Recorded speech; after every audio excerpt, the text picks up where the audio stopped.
આપણે જે આને મકાન તો નહીં કહીએ, આ છાપરા નીચે ઊભા છીએ તે સેંધાભાઈ પ્રજાપતિનું મકાન છે.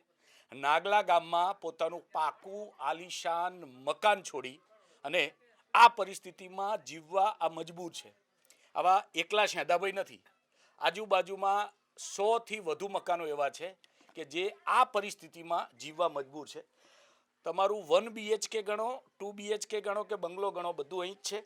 આ જ રસોડું છે, અહીંયા જ જમવાનું છે અને રાત્રે અહીંયા જ ઊંઘવાનું છે.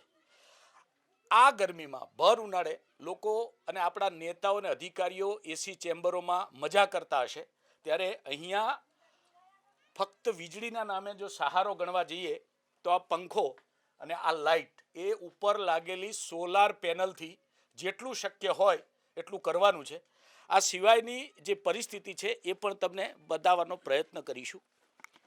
આ જે વ્યવસ્થાઓ છે એ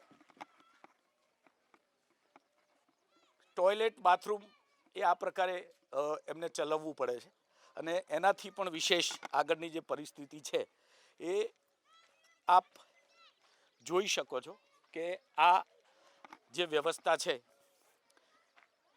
એ ટોયલેટ બાથરૂમ માટેની વ્યવસ્થાઓ આ લોકોએ ઊભી કરી છે.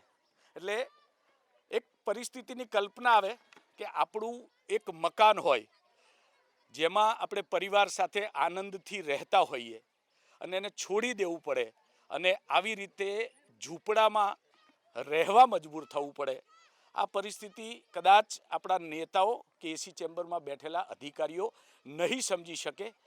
એમને જો પરિસ્થિતિ સમજવી હોય તો એક દિવસ આ પરિવાર સાથે આ ઝૂંપડામાં રહેશે તો જ એમને સાચી પરિસ્થિતિની ખબર પડશે.